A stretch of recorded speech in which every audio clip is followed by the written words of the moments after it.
ng mga senior naglalaro. Kayo po ang magsutan, dalawa. Ayan. Ikaw naman Ayan. na yan. Ayan. Ayan. Yan sila, oh. Palit na. Ba't sila nakashoot? Hindi pa nakashoot.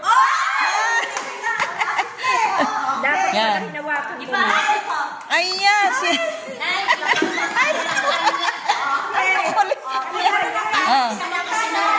Oh, kami naman. Pabalon po, pabalon.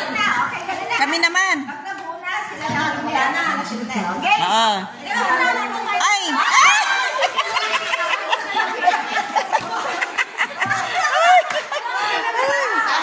Oh, dandahan. Ay! Wow, may premyo sila.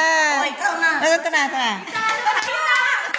Nanalo na sila dapat, pero ano na lang yung trial, final na kasi. Ano na nangyayari, ha? Okay. Huwag mong bilisan. O, sige, pwede kayo tumayo.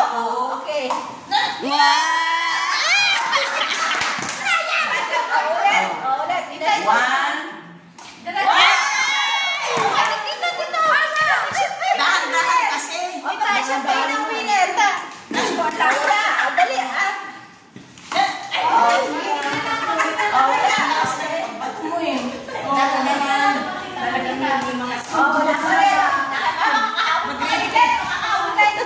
Hindi, tapos na kami.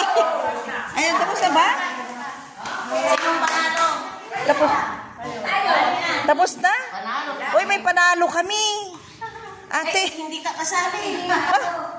Baka eh. Hindi, ba't paano ba yun? Di ba nakashoot tayo? Di ba nakashoot tayo? Hindi ako kasali doon? Hindi ka din kasali. Housewife naman kayo. Housewife naman niya. Uy, mami, gusto ko yan. Mami Cres. Ayan. Hati tayo, Ma'am Jo. Ibigyan natin ng chance.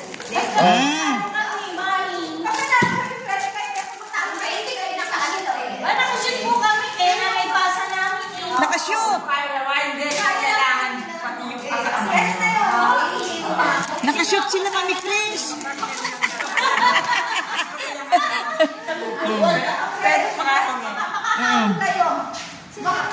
Nakashoot siya. Nakashoot sila, Mami Cres. Hindi po dalawang beses na kami nakashoot eh. Nakashoot na kami dito. Magsumbong sa barangay. Ma'am Jo, magsumbong ka sa barangay. Sa Senado Joke daw lang. kami magsusumbong. Oh, ayan, may lalagyan siya ng ano. Joke lang, mami. Joke lang. Yan guys, oh, yan. Sa Sunday po ng hapon. Meron kaming pala, bago mag-Bible study. Kasama ko si Ma'am Jo. Sayang, ipit. Wala na ipit, mami. Ma'am Jo, dahil Ma'am Jo, ayun. Ayan, may ipit. Ayan guys, ano naman kayo itong games na naman? Ano namang game yan? Ay, natalo. Sino natalo? Sister. Hindi na daw po kayo. Ay, wow. Oh, ganda ng... Ay, pipili naman. Yun ang holder na Hindi na ano. po muna kayo. Isa lang daw. Isa lang. Oh. Wow. Yan sila. Yan. Tama na. O, tama na. Tama na. Mag-umpisa na tayo. Ha? Sinasira na yung ipit. Okay na ito, Ma'am Jo. Putulin ko lang yung friend. Ayan. O, manalangin muna tayo. Maraming Yan. salamat pa sa binigyan niyo. Dinabay niyo kami sa lugar nito, Lord. And thank you for the joy na experience namin sa bonding, sa fellowship ng bawat isa. At salamat din po sa presensya ng bawat isa na nandito ngayon na dinara niyo in spite of the very salita through our pastor. At maraming salamat po sa buhay ni Pastor Lem na nag-guide sa amin para marami kami ng buhay na naayon din sa iyong salita. Thank you for the blessings na binigay Amen. sa amin. Amen. Amen. Ayan. Give Give thanks in your hearts.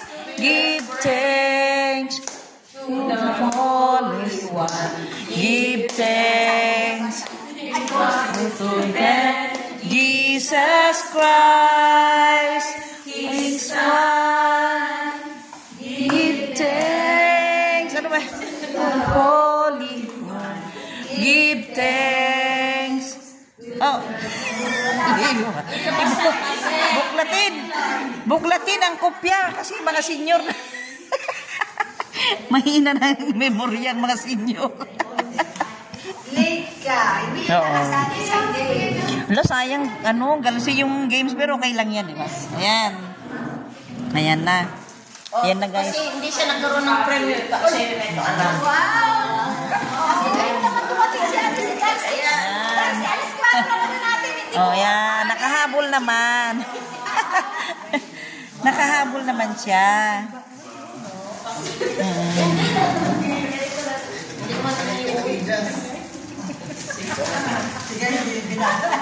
Yung timba binigay mo kay Mercy sa'yo. Oo. Ayan na. Magandang hapon. Ha? Yung timba, pwede ang nirola sa gabi yun. Marami ka. Ayan guys, ang mga senior na pwede nang gawin niya, arinola yung mga balde. Ayan. Let's start na.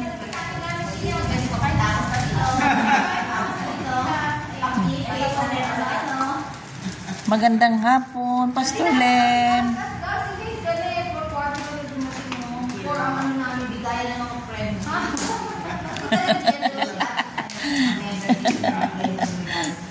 Pastor, pwede mo bang ulitin yung 10 Commandments ba yun? Napanood niya sa... Sabay-sabay po. Oo, nakakatawa yun eh. Kaso lang na. Wala ako. Ayan na si Narina, oh. Umulang kasi.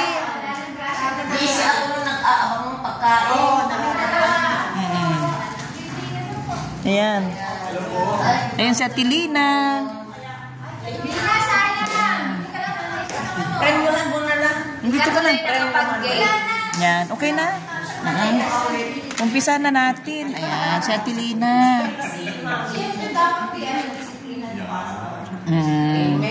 Amen. So, magandang hapon po sa bawat isa. Magandang hapon, Pastor. Yan si Atilina, nakahabol kahit palakas. Oo. Si Ma'am Joma, ang aking kaibigan pala. Sa YT po, Joma po yung name ko. Kahit pwede po nakaupo lang. YT sa Joma po yung name ko sa YT, Joma. YouTube. Sa YouTube. Pero ang pangalan ko po, Joma, Josie. Josie. Tagal sa Bautista compound po, malapit sa likod ng Roosevelt, Ayta. May doon po sa boundary lang. Diyan lang sa may... Yes po. Oo, Roosevelt lang. Malapit lang. Kami yung first honor dito, kinatok namin si Pastor. Bata po, 63 years old. Yes po, senior na po. Kasi Pastor, kung saan-saan pa kami makapunta, baka hindi kami maka-attend. Gustong-gusto ko siyang maka-attend din siya. Kasi napanood ko yung YouTube niya, yung po, pagpuputos na action po. Bali na magulang. Oo. Pinanood po na. Mas na-memorize niya pa eh. Oo, mamemorize niya. Ako hindi ko na-memorize yun. Mga bagsak na ako ngayon. Start tayo. Yan. Sunday, meron po tayong fellowship. Kasama natin ang lahat ng mga kasapi ng church. So, mga kayo, adults, tapos mga kabataan, singles. Opo, sa Sunday. Sunday pala yun. Bilis po. Bilis ng araw. Afternoon, pero na. Pasko na. Sino kaya una maglalagay ng decoration? Si Ate Ida, si Berna. Kuya Joel may nandito sila. Kasi nanay kasi. Kasi nanay. Meron na ako. Ayun.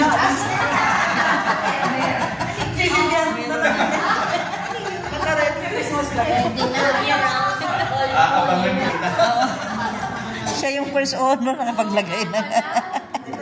Si Ate Beth. Si Ate Jackie. Pastor, isaksak mo na lang. Ano lang. Ah, Pasko na agad. kami wala Sa pa. Pilipinas, ang haba po ng Pasko na. September pa lang. September pa lang. Sabitan ng paron. Masisira. Ikaw nandun. Kumakain. So, sa Sunday po, meron tayong fellowship, August 31. So, kasama nga natin yung mga ibang kapatiran natin dito, mga tatay, mga singles, mga people. Kaya excited sila actually na sama-sama po ulit tayo.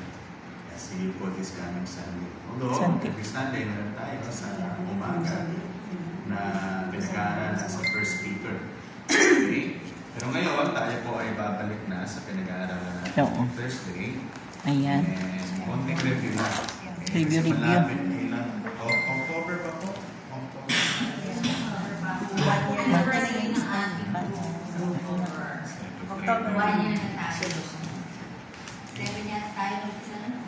Yan pala Pero sa siya. December matagal ako. Ay, wow. Wala, mamimiss ka namin ate. Antayin ko ang Christmas party bago ako aalis nito. Ay, wow. Oh, bago ako Ayan aalis. guys, kasama namin Mas si maaga Ma'am naman yung Joma. Christmas party natin, di ba? Oo. Sige, yan. Thank you sa Ano po, first week ng December. Di ba nung nakaraan, December, yun? Basta maaga po. Yes, Second week tayo. Kahoy na ginawa ng Panginoon doon. Iisa lang naman ang sinabi ng Panginoon na huwag yung kainin. Pero sinuway ni Adan at ni Eva, and kaya tayo ay nararanasan natin ang pagkakabagsak ng tao, na tayo ay katulad nila ay makasalanan din. Okay? Pero may sinabi ang Panginoon. Alam niyo, alala ko, pinapabilo ko ito sa Bible, no? Nasabi ko, mahalagang verse ko, na merong sinabi ang Panginoon doon sa ahas. At ano yung sinabi ng Panginoon doon sa ahas? Tatapakan natin. Tatapakan ng anak ng babae yung ulo ng ahas, at yung ahas ay tuklawin. yung sako ng anak na lalaki. So, ibig sabihin pa rin mamatay. No? Okay. So, nakita natin yun, may pangako ang Panginoon doon. Nagkaroon ng anak, si Adan at si Eva, nagkaroon ng salilahi na. At dumating tayo kay Noah. Sa panahon ni Noah, lahat ang buong mundo ay talagang nakita ng Panginoon. Makasalanan. Sobrang dominant sa kasalanan. Kaya talagang nasaktan ang puso ng Panginoon, kaya siya ay gumawa ng desisyon na ang mundo ay Nilipol niya lahat. lilipulin. Okay. Pero, ano ang natanggap ni Noah po kay Lord? Grace. Biyaya. Biyaya. Okay. Ano po ulit ang ibig sabihin ng grace? Biyaya. Hindi karapat-dapat. Hindi nararapat. Hindi nararapat pero binigay sa kanya. Okay. Hindi nararapat kay Noah na iligtas din siya pero binigay pa rin ng Panginoon. Yun ang grace. Okay? Kasi katulad natin, si Noah ay makasalanan din. And sa pamamagitan ng anong biyaya na yan na binigay ng Panginoon kay Noah, anong inutos ni Noah, ng Panginoon kay Noah ulit? Gumawa siya na Tagdadalawang arko. ay gagawa ng arko tapos yung animals. Opo, papasukin yung mga tuwa ng Panginoon. And makikita natin na yung arko na yun ay meron lang iisang pintuan. Sa pintuan na yun, kung sino man napapasok sa pintuan na yun ay ligtas. Okay? Madali ba yung naging trabaho ni Noah? Hirap, ano? Okay, alala nyo dati, pinag-uusapan natin. Nakita natin yung grace kay Noah. Pangalawa, yung katuwiran. Ano uli ang katuwiran? Ang isang tao na matuwid sa Panginoon ay susunod sa Kanya kahit mahirap. Okay, so ito nakita natin kay Noah. So, siya ay nanatili na sumusunod sa Panginoon kahit ang hirap mo. Imagine ninyo, kumari ako yun, kami sa dito, tapos nakikita nyo gumagawa ko. Napakalaking arko dito. 100 years niya ginawa. Siguro pinagtatawanan na ako ng mga tao, no? Nagawa mo. Okay. Yan, ganun ang nararanasan ni Noah. Sinasabi ni Noah noon, yun nga, yung gagawin ng Panginoon sa sanlibutan. So, natapos tayo kay Noah, dumating tayo sa isang napakagandang karakter sa Bible. Ano pangalan po niya? Si Moses na. Ay, Abraham. Abraham. Nakita natin kay Abraham na yung kanyang buhay ay buhay ng unti-unting pagbabago at anong ginagawa niya? Sumusunod, sumusuko. Unti-unting mga bagay na suko ng suko siya sa Panginoon. Ang nakikita natin doon sa pagsuko niya sa Panginoon ay patuloy na ang katapatan ng Panginoon ay nararanasan niya. Now, ang pinakahuling pagsubok ng Panginoon kay Abraham ay Ihandog niya yung anak niya. Si Isaac. okay, ayan. Oo, no? Ayan, so si Isaac ay sinabihan siya ng Panginoon na ialin mo ang iyong kaisang anak na sobrang mahal mo. Okay? And makikita natin doon, may tanong si Isaac kay Abraham. Sabi niya, Ama, nahalito ang kahoy, nahalito ang pagsindi ng mapot. Pero nasaan ang tupa na iaalay? God will provide. Okay? God will provide. Pero dapat tandaan natin yung buo na statement ni Abraham. Kasi madalas nagagamit natin yun. Ano mo ka magalala? God will provide, God will provide. Pero hindi eh. Kailangan makuha natin yung buong sinasabi ni Abraham. Kasi sabi niya, God will provide a lamb. Ang Panginoon ang magbibigay ng tupang iaalay. Okay? Ay makita niyan, ang Panginoon ang magbibigay ng tupang iaalay. Kaya konektado lang ito. Kay Adan, kay Eva, yung pangako ng isang lalaki, aapak sa ulo ng ahas at ang ahas na yung sa ako ng lalaki. Kay Noah, yung ako na isa lang ang pintuan. Pagdating kay Abraham, sinabi ni Abraham na ang Panginoon ang magbibigay ng tupang iaalay. Okay? Nakita natin doon, yung pinakahuling pagsuko ni Abraham ay binigay niya yung kanyang anak. Tama po, ano? Lumipas na yung ilang taon si Abraham ay nagkaroon ng mga saling dahil uli at pumunta na tayo sa isang karakter ulit na pinag-aralan natin last Sunday. Ang pangalan niya ay sino po yun? Si Moses. Okay, Moses na tayo. At merong pinagawa ang Panginoon sa kanila para sila ay maligtas. Yung tupa. Okay? Yung tupa.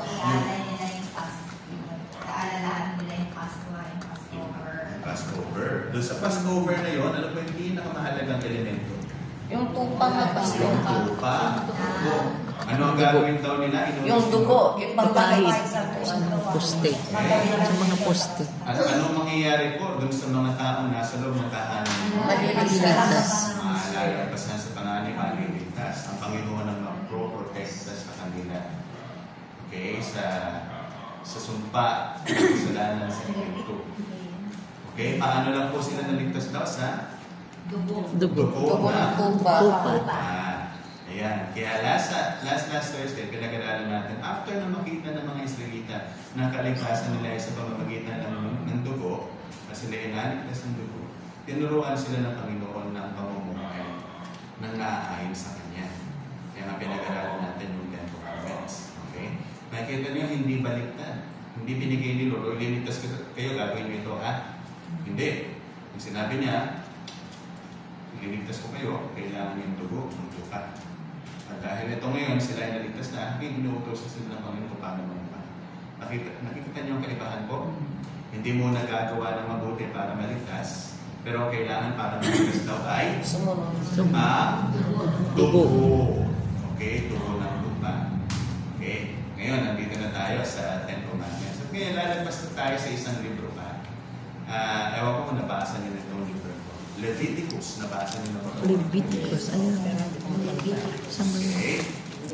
Nung ako po ay bata, yan ang librong kinakaantukan ko. Leviticus. Leviticus chapter 4. Ako, parang ito. Napakaganda nito. Medyo mahaba ito. Okay, pero alam nyo, napaka-simple lang nung pinapakaya. Okay, pero bago po tayo magsimula, tayo po ay manalangin po na.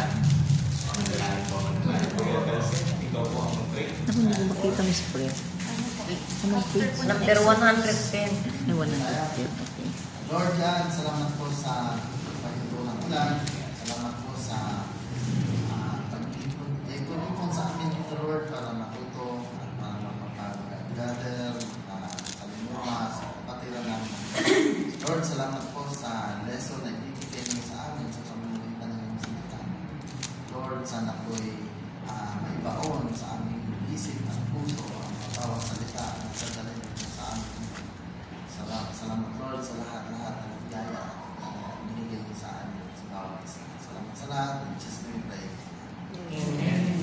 Kamusta nga pala po? Na-share nyo ba yung natutunan natin last time sa mga kakilala nyo? Yes. Naman sa anak. Sa anak ko. Dito si Chama, share kasi nasa Share niya talaga. Sa anak ko. Okay, pero siyempre, hindi sasabihin natin, no? Kung hindi natutunan natin. Natutunan natin sa salita ng Panginoon. Okay? Last time, pinag-aralan natin yung 10 Commandments. Nakita natin yung pamumuhay na tinuturo ng Panginoon sa atin. Okay? And yun ang nais ko po, na every time na may matututunan tayo dito, isang bagay na gagawin natin ay una, ano yung ating pagsunod dun sa natutunan natin sa salita ng Panginoon. Una yun. Pangalawa, kanino nyo po ibabahagi. Okay, mahalaga yung dalawang bagay niyo. Kasi ayoko po na nadadagdagan lang yung kaalaman niyo. Okay? Kasi, hindi naman po palakihan ng ulo dito. Baka magkaroon tayo ng hydrocephalus. Okay? Ang kailangan natin dito ay pagbabagong buhay. Okay? Sa pamamagitan ng pagkilos ng Banal Espiritu sa atin, ay makita natin yung ating pangangailangan. Yung pangangailangan ngayon, may bahagi natin sa iba. Kaya ito po, pag-aralan natin maigi, yung pag-aralan natin. At ang nais po natin, mamaya tatanungin ko kayo, ano ang tugon nyo ng pagsunod dito? At pangalawa, kanino nyo ibabahagi sa natin. Okay? So, Leviticus chapter 4 po tayo. Medyo mahaba siya. Pero sabi ko nga sa inyo, merong may pattern. At may kita niyo yung pattern. Okay? Amen. Okay, kita na Leviticus chapter 4? Yes. Po, sige, babasahin ko po sa wikang Banyaga. Sa inyo po, wikang wikang social yan. Kasi, okay. Leviticus chapter 4. And the Lord spoke to Moses, saying, speak to the people of Israel, saying, if anyone sins unintentionally in any of the Lord's commandments about things not to be done, and does any of them, if it is the anointed priest who sins, thus bringing guilt on all the people, then he shall offer to the sin that he has committed a bull from the herd without blemish to the Lord for a sin offering. He shall bring the bull to the entrance of the tent of meeting before the Lord, and lay his hand on the head of the bull, and kill the bull before the Lord. And the anointed priest shall take some of the blood of the bull and bring it to the tent of meeting. And the priest shall dip his finger in the blood and sprinkle parts of the blood 7 times before the Lord in front of the veil of the sanctuary. And the priest shall put some of the blood on the horns of the altar of fragrant incense before the Lord that is in the tent of meeting. And all the rest of the blood of the bull you shall pour out at the base of the altar of burnt offering that is at the entrance of the tent of meeting. And all the fat of the bull of the sin offering he shall remove from it, the fat that covers the entrails, and all the fat that is on the entrails, and the 2 kidneys with the fat that is on them, at the loins and the long lobe of the liver that he shall remove with the kidneys. Just as these are taken from the ox of the sacrifice of the peace offerings. And the priest shall burn them on the altar of burnt offering. But the skin of the bull and all its flesh, with its head, its legs, its entrails, and its tongue, all the rest of the bull he shall carry outside the camp to a clean place, to a ash heap, and shall burn it up on a fire of wood. On the ash heap it shall be burned up. Medyo nasusubaybayan nyo? Nasusundan ba? May mga nabanggit dito na parte nung tabernacle nila para mas makuha nyo na before we proceed. So meron silang tabernacle. Okay. Sabihin natin, tingnan nyo na lang po ito. Kumari ito yung tabernacle nila. Templo. Okay. Ito yan. Pati po yan sa looban. Yung pinakaloob-looban, tawag ng Holy of Holies. Wala po nakakapasok doon kung hindi po nung sacerdote. Now, yung holy place, nahandito yung tinatawag kanina na altar of incense. Nasa harapan po yan. So, naglalagay sila ng incense na ibinigay ng Panginoon para sa kanila para doon nananalangin ng high priest. And sa labas nun, nahandun po yung eting loob. Kapag ikaw ay lumabas, merong malaking lugar yan. Alam mo yan, puro fence, okay? O kurtina yung katabako niya. Ang bako nila maganda kasi gawa sa bronze. Diba? Tapos mamahaling mga tela. And sa palibot mo, nung courtyard na yun, nandun yung para sa burnt offering. Okay? Now, kanina, may sinabi na yung altar of incense may horn. Okay? Kasi pinagawa ng Panginoon na meron sungay na alayo. At ganun din yung altar of burnt offering. Meron din sungay. Okay? Sa gitna, balik tayo ng tabernakulo ito. May hinahati yan ng kurtina. Okay? Then sa Holy of Holies, kung nasaan yung presensya ni Lord, walang iba makakapasok kung hindi sa sacerdote. May kurtina yan. And doon yung sinasabi na ilalagay doon yung dugo. 7 times daw. Tapos kung sa altar of incense, na doon yung sungay, doon din ipupunas yung dugo. Paglabas mo, nahandun yung sa burnt offering, doon susunugin yung iaalay. Okay? And siyempre, may mga sinabi doon ng mga ibang bagay na hindi kailangan sunugin pero kailangan ilabas. Merong specific sa ng lugar na kung saan nila dadalhin yun at susunugin nila yung mga parte na yun na hindi kailangan sa burnt offering. So yun ang itsura po niya. Naiintindihan nyo? Kaya balik tayo. Okay? Now, sabi dito sa verse 13 na, patuloy-tuloy na tayo hanggang matapos. If the whole congregation of Israel sins unintentionally, and the thing is hidden from the eyes of the assembly, and they do not do any one of the things that by the Lord's commands ought not to be done, and they realize their guilt, when the sin which they have committed becomes known, the assembly shall offer a bull from the herd of a sin offering and bring it in front of the tent of meeting. And the elders of the congregation shall lay their hands on the head of the bull before the Lord, and the bull shall be killed before the Lord. Then the anointed priest shall bring some of the blood of the bull into the tent of meeting.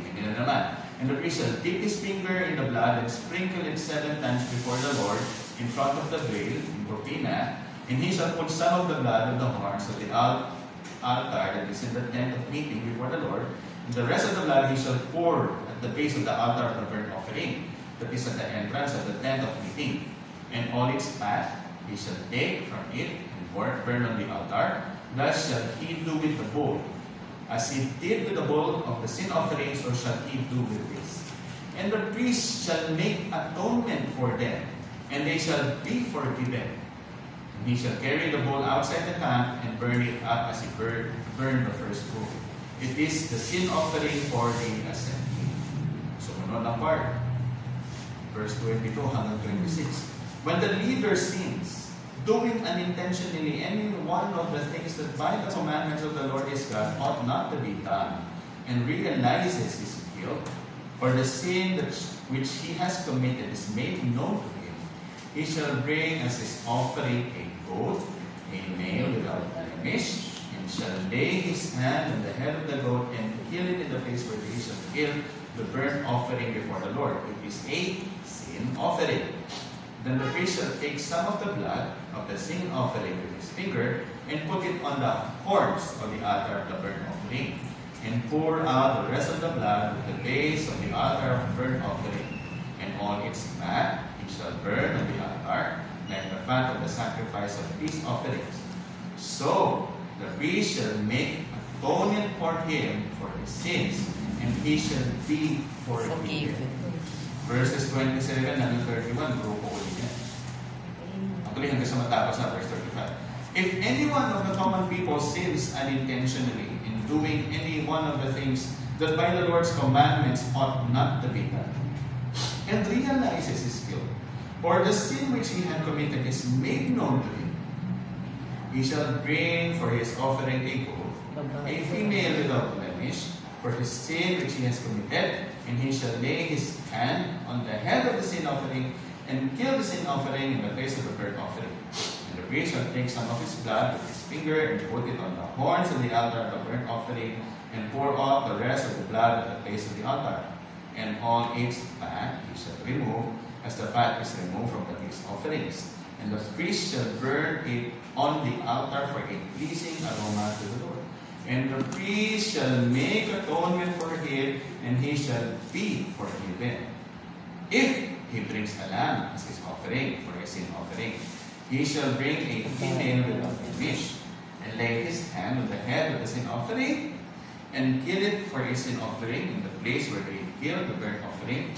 Then the priest shall take some of the blood of the sin offering with his finger, and put it on the horns of the altar of the burnt offering, and pour out the rest of the blood at the base of the altar. And all its fat he shall remove, as the fat of the lamb is removed from the sacrifice of peace offerings. And the priest shall burn it on the altar, on top of the Lord's food offerings.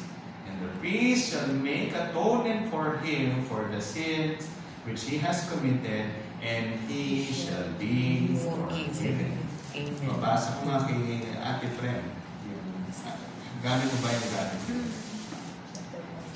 From verse 1, sige. Verse 1 po, sinabi ni Lord kay Moses, sabihin mo sa mga Israelites, ganito ang gagawin ng sino man nagkasala ng di sinasadya at nakagawa ng labag sa mga utos ni Lord. Verse 3, kung ang nagkasala ay ang high priest at nadamay ang buong bayan, dapat siyang mag-offer ng isang batang toro na walang defect bilang offering para sa kasalanan niya. Dadalhin niya ang toro sa entrance ng banal na tent at ipapatong niya ang kamay niya sa ulo nito. Tapos, papatayin ang toro sa harap ni Lord. Kukuha ng konting dugo ng toro ang high priest at dadalhin niya ito sa banal na tent. Isasawsaw niya ang daliri niya sa dugo. Tapos, 7 beses niyang ibibisik ang dugo sa harap ni Lord, sa harap ng kurtina ng banal na tent. Papahiran din niya ng konting dugo ang mga sungay ng altar na pinaglalagyan ng incense sa loob ng banal na tent sa harap ni Lord. Tapos, ang natitirang dugo ay ibubuhos niya sa paanan ng altar ng offering sa susunugin na nasa entrance sa banal na tent. Tatanggalin niya lahat ng taba ng toro, yung mga taba na nakabalot sa mga bituka, yung 2 kidney, pati mga taba nito, at yung pinakamasarap na parte ng liver. Gaya ito ng ginagawa sa toro para sa peace offering. Susunugin ng priest ang mga ito sa altar ng mga offering na susunugin. Pero ang iba pang parte, ang balat nito, ang laman, pati na rin ang ulo, binti, mga lamang loob at dumi nito ay dapat niyang dalhin sa malinis na lugar ayon sa ritual sa labas ng camp. Ilalagay niya ang mga ito sa tapunan ng abo at susunugin doon. Kung ang nagkasala ng di sinasadya ay ang buong bayan ng Israel at nakagawa sila ng labag sa mga utos ni Lord, tapos walang nakapansin doon at di alam ng buong Israel, sa oras na malaman nila ito, dapat silang mag-offer ng batang toro bilang offering para sa kanilang kasalanan. Dadalhin nila ang toro sa harap ng banal na tent. Ipapatong ng mga leaders ng buong Israel ang mga kamay nila sa ulo ng toro at papatayin ng toro sa harap ni Lord. Magdadala ng konting dugo ang high priest sa banal na tent. Isasawsaw niya ang daliri niya sa dugo, tapos 7 beses niyang ibibisik ang dugo sa harap ni Lord, sa harap ng kurtina ng banal na tent. Sa harap ni Lord, maglalagay din siya ng konting dugo sa mga sungay ng altar na nasa banal ng tent. Tapos, ang natitirang dugo ay ibubuhos niya sa paanan ng altar ng offering na susunugin na nasa entrance ng banal na tent. Verse 19, tatanggalin niya lahat ng taba ng toro at susunugin niya yung sa altar. Gagawin niya rin sa toro kung ano ang ginagawa ng sa toro offering para sa kasalanan. Ganito ang gagawin ng priest para malinis at mapatawad sila sa kanilang kasalanan. Dadalhin niya sa labas ng kapang toro at susunugin yon gaya ng pagsunog niya sa unang toro. Ito ang offering para sa kasalanan ng buong Israel. Kung ang nagkasala ng di sinasadya isang leader at nakagawa siya ng labag sa mga utos ni Lord na Diyos niya, sa oras na malaman niya ang nagkasala siya, dapat siyang magdala ng lalaking kambing na walang defect. Ipapatong niya ang kamay niya sa ulo ng kambing at papatayin ito sa harap ni Lord. Sa mismong lugar kung saan pinapatay ang offering na susunugin, ito ay offering para sa kasalanan. Kukuha ng konting dugo ang priest gamit ang daliri niya, tapos ilalagay niya yon sa mga sungay ng altar ng offering na susunugin. Tapos, ang natirang dugo ay bubuhos niya sa paanan ng altar ng offering. Lahat ng taba nito ay dapat sunugin sa altar, gaya ng ginagawa sa taba ng peace offerings. Pagkatapos noon, malilinis na ng priest ang leader mula sa kasalanan at mapapatawad na ito. Kung ang nagkasala ng di sinasadya ay isang ordinaryong tao at nakagawa siya ng labag sa mga utos ni Lord, sa oras ng malaman niya nagkasala siya, dapat siyang magdala ng babaeng kambing na walang defect bilang offering. Ipapatong niya ang kamay niya sa ulo ng kambing at papatay nito sa mismong lugar kung saan pinapatay ang mga offering na susunugin. Kukuha ng konting dugo ang priest gamit ng daliri niya, tapos ilalagay niya yon sa mga sungay ng altar ng mga offering na susunugin. Tapos ang natitirang dugo ay bubuhos niya sa paanan ng altar ng offering. Lahat ng taba nito ay dapat tanggalin, gaya ng ginagawa sa taba ng peace offering. Susunugin ito sa altar at ang usok nito ay magbibigay ng mabangong amoy na magpapasaya kay Lord. Pagkatapos noon, malilinis na ng priest ang tao mula sa kasalanan at mapapatawad nito. Kung ang offering nyo ay para sa kasalanan ay isang tupa, dapat ito ay babaeng walang defect. Ipapatong nyo ang kamay nyo sa ulo nito at dapat itong patiin bilang offering para sa kasalanan sa lugar kung saan pinapatay ang mga offering na susunugin. Kukuha ng konting dugo ang priest gamit ang daliri niya, tapos ipapahid niya yon sa mga sungay ng altar ng mga offering na susunugin. Tapos, ang natitirang dugo ay bubuhos niya sa paanan ng altar ng offering. Verse 35, lahat ng taba nito ay dapat tanggalin, gaya ng ginagawa sa taba ng tupa para sa peace offering.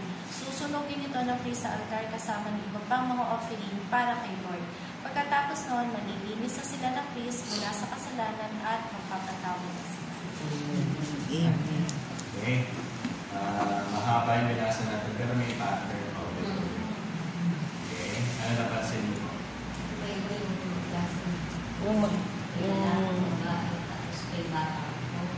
May specific pattern na paulit-ulit. Ano yung specific pattern? Yung tupa. Yung offering. Yung process ng bleeding, dapat sausaw ng Dugo. Okay. Okay.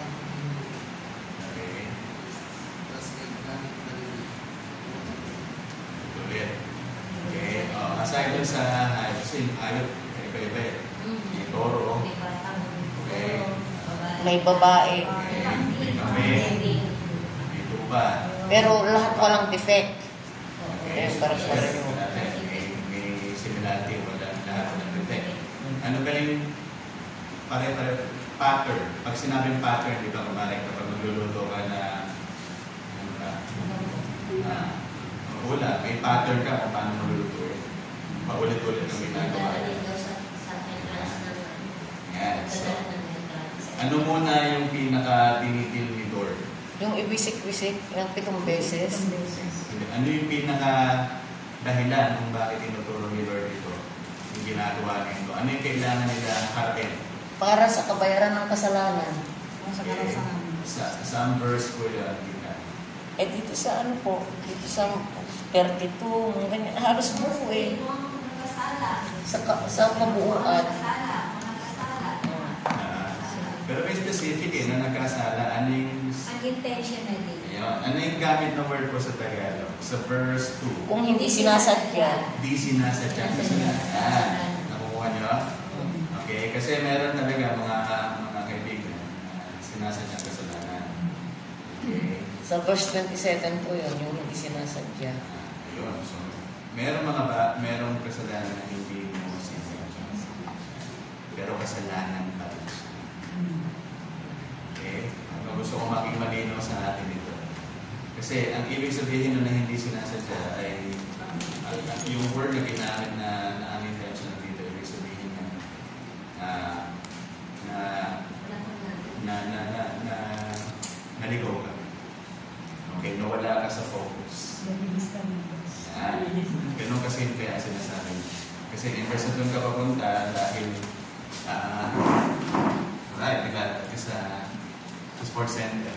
Diretso ka sa puso day. Kaso may nagtitinda ng hotdog. Hotdog mo. Naligaw, nalandas. Okay? Ganun kasi kaya tinuturo dito. Mga kasalanan hindi sinasadya. Pero mga kasalanan talaga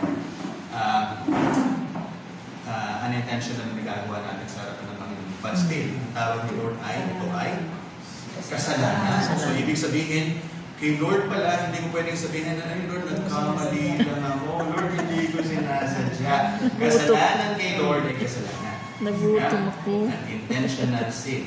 So dito, may dinidin si Lord about unintentional sin. Kasi, now, meron siyang mga pattern na itinuro sa atin. Nakikita natin, kung ang isang tao ay nagkasala na hindi niya sinasadya, anong kailangan niyang gawin? May aalay siya. Okay? Tapos, kapag inalay daw niya yung hayop na yun, anong mangyayari? Baba namin na walang defect bilang offering. Ipapatong yung kamay niya sa ulo. Matatakpan ng kasalanan. Malilinis. Sa ibang translation, matatakpan ng kasalanan. Okay? Sa inyo, ano pa po nakalagay? Magpapatawa. Malilinis. Okay? Okay, ayan. So, may pattern. Okay? Kapag ang isang tao daw, para makuha niyo yung pinakabuo nito, yun ang kunin niyo. Huwag niyo nang problemahan yung sistema ng gagawin na pupunta sa ganito, pupunta sa ganyan, pupunta sa ganyan, pupunta sa ganyan. Okay? Ang mahalaga yung pattern. Ang isang tao, ano daw yung meron dito sa isang tao? Siya ay, ano ginawa niya? Nagkasala ng hindi sinasadya. Ano ang kailangan niyang gawin? Mag-offer siya ng Mag-alay. mag-alay. Okay? Saan niya i-alay? Magdala ng Okay? Saan siya pupunta? right ang pinawalang defect bilang offering. So, yan. Okay. Tingnan natin. Okay? So, himay-himay natin para makuha natin yung pattern. Okay? Skip tayo. Doon tayo sa verse 13 hanggang 21 kasi ito yung pinaka-kompleto niya. Okay? Sabi doon, if the whole congregation of Israel sins. Ibig sabihin lahat. Okay? Unintentionally. Ano ang gagawin nila? May mga consideration kung paano nyo malalaman na nagkasala. Una, sabi sa verse 13, tingnan nyo, paano nyo ma-realize na nagkasala siya? Kung ang nagkasala ng isinasadya ay ang buong bayan ng Israel at nakagawa sila ng labag sa mga utos ni Lord, tapos walang nakapansin doon na at di alam ng buong Israel. So oras na malalaman nila ito, dapat silang mag-offer ng batang toro. Okay. Una, sinabi, hindi nila alam na mali pala yung ginawa nila, kasalanan yung ginawa nila. Pero as soon na ma-realize sila na may kasalanan silang ginawa. Okay? Or, sa verse 14, ano pa isang bagay na makikita natin? When the sins which they have committed become slow, Okay? the assembly shall Kapag nalaman nila, no? Okay, una, kapag sila mismo na-realize sila sa sarili nila na meron silang kasalanan ginawa, or may sabi sa kanila, kasi yung sinasabi sa verse 14, may sabi sa kanila, ay kasalanan yung ginawa mo, or na-booking. Okay, ganun kasimple. Okay? Isang tao daw na nakagawa ng kasalanan na hindi unintentional ay una, kapag na-realize ng kasalanan ito, pangalawa, or may nagsabi sa kanyang kasalanan ito, or nabuking siya na kasalanan ito, ano daw ang gagawin niya? O-offer siya. Ano ang gagawin nila sa verse 15? Ipapatong ang mga leaders ng buong Israel ang mga kamay nila sa ulo. Ano daw unang gagawin? Ipapatong ng mga leaders ang buong Israel ang mga kamay nila sa ulo ng toro. Tapos silang ipatong sa ulo. Papatayin ng toro sa harapan ni Lord. Ayan. So, ang gagawin, magdadala sila ng offering, ang gagawin nila una, ipapatong nila yung kamay nila. Sa tupa, or kung anong hayop yan. Bago patayin. Tapos nung makikita natin, meron na mga gagawin dun sa dugo. Kasi paulit-ulit yung dugo. Makikita natin. At kapag natapos na yung proseso na yun, ano daw ang mangyayari sa kanila sa verse 20? Sa huling part ng verse 20? Gagawin niya rin sa turo. Gagawin niya rin sa turo. Kung anong ginagawa sa turo ko rin para sa kasalanan. So huling part po ng verse 20, ano sinabi? Ganito ang gagawin ng priest para malinis at mapagtawad sila sa kanilang kasalanan. Okay, kapag natapos na yung proseso niyon, okay, ito na. Unintentional. Nagkasala sa tao. Nalaman niya, may kasalanan siya. May nagsabi sa kanya, may ginawa siyang kasalanan. Tinuro sa kanya mali yung kasalanan yung ginawa niya. Or nakuking siya. Ang gagawin niya ay pupunta siya sa Panginoon, magdadala siya ng sacrifice o hayop. At ang gagawin niya muna ay papatong niya yung ulo doon. At yung hayop na yun ipamatay. At ito iaalay sa Panginoon. Matapos na mangyari yun, ano ito mangyayari? Siya ay malilinis at Mapapatawa.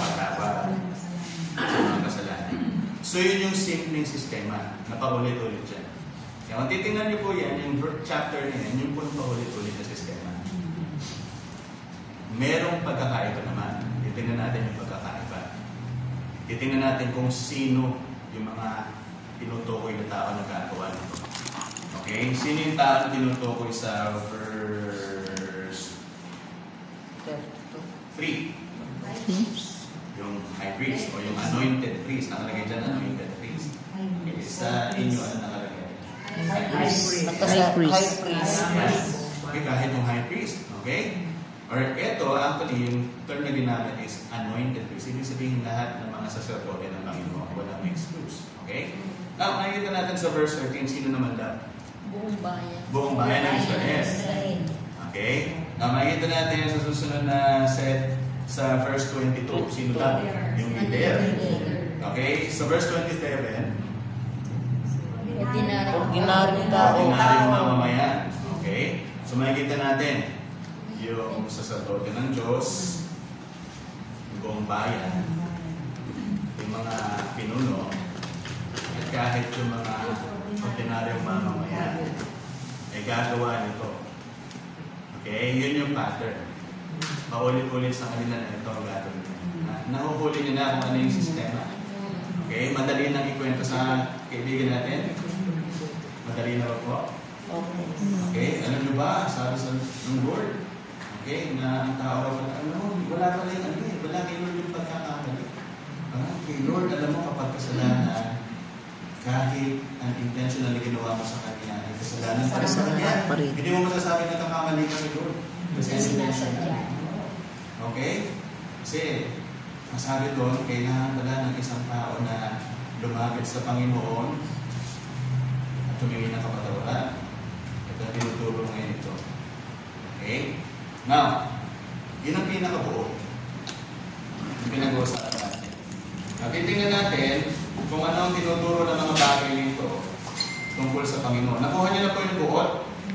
Nakuha niyo na. Kapag ang isang tao, he has committed an unintentional sin to God, lalapit siya kay Lord, iaalay niya isang sacrifice sa kanya, ilalagay niya yung kamay, mahalaga na makuha natin yun. Ilalagay niya yung kamay niya sa ulo ng hayop na yun, at yung hayop na yun ipapatayin, at ito iaalay sa Panginoon, at matapos ng ang kanyang kasalanan ay tatakpan.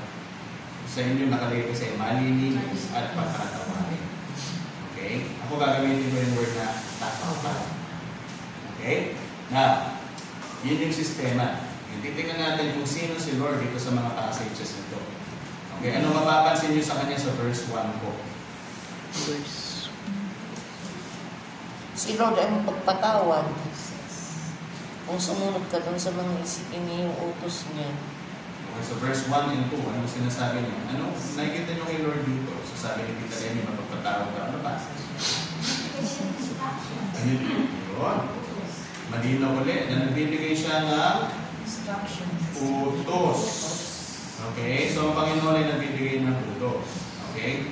At makikita natin dito, sa sobrang detalyado, alam natin na malinaw siya magbigay ng utos. Okay? Sino po ganyan magbigay ng utos sa mga anak nila? Ay, anak, magluto ko ng adobo. Or anak, magluto ko ng adobo o na yung nilagay na karne sa freezer. Palambutin mo muna, okay? Bakit sa mamaya, tapos eto, gayatin mo ito, ganito, ganyan. Tapos magawin ito mga ito, tapos yung sistema. Sino ganun magturo sa mga anak nila? Dami. Excuse mo na. Ayan, ang sarap ng aming pansit. Ayan, Ma'am Jom. Yun, Ma'am Jom, yung plato ko, ano ko na lang doon. Ayan, guys, ang aming kunting pagsalo-saluhan. Ay, yung plato, Ma'am Jom. Bigyan kita. Si Ma'am Jom, magmimerienda na kami. Kaya alam ko sa lang yung ako pag nagpe-fellowship. Sige po. Yan. Nauuna na ako sa taas. Si tita, paano yung ano? Kayo ng